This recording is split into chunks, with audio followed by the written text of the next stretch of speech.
MT9 মিয়া বঙ্গোপসাগরের কুতুবদিয়া পয়েন্টে নোঙ্গর করার পর বিবিসির কর্মকর্তারা জাহাজে গিয়ে আমদানিকৃত ক্রুড অয়েল পর্যালোচনা করেন।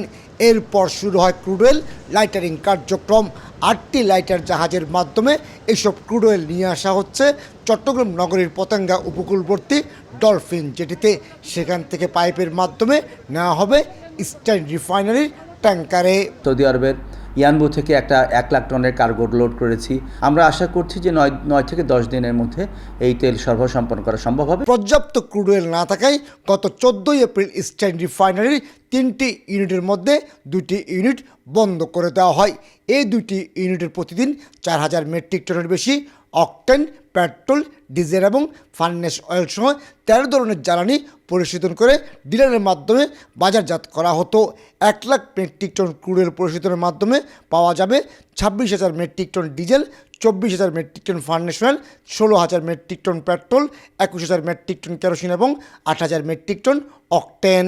এই যে ক্রুড অয়েল আসলো 1 লাখ টন, এতে দিয়ে ইস্টার্ন রিফাইনারি হয়তো বড় জোর 25 দিন এরকম যেতে পারে। তো এর মধ্যে আবার নতুন ক্রুডের চালান আনতে হবে। মূলত বাংলাদেশ পেট্রোলিয়াম কর্পোরেশনের কেনা 1 lakh metric ton crude oil load করতে বাংলাদেশ শিপিং কর্পোরেশন ভাড়া করা ট্যাঙ্কার MT9 মিয়া 20 এপ্রিল ভেড়ে সৌদি আরবের ইয়ানবু বন্দরে। বহুল আলোচিত হরমুজ প্রণালী এড়াতে লোহিত সাগরের উপকূলবর্তী এই বন্দরটি বেছে নেওয়া হয়েছিল।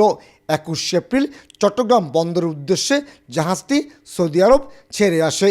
চলতি মাসের 10 তারিখ ইস্টার্ন রিফাইনের জন্য কেনা আরও 1 lakh metric ton crude oil tanker load হবে আরব আমিরাতের ফুজাইরা বন্দর থেকে।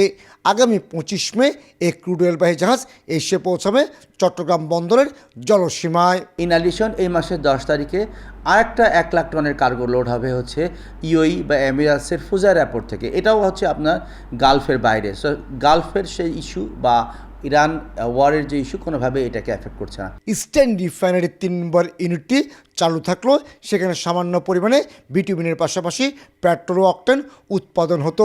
অবশ্য ইস্টার্ন রিফাইনারির জ্বালানি না পেলেও ফিনিশড অয়েল আমদানির মাধ্যমে দেশের চাহিদা পূরণ করা হয়েছে।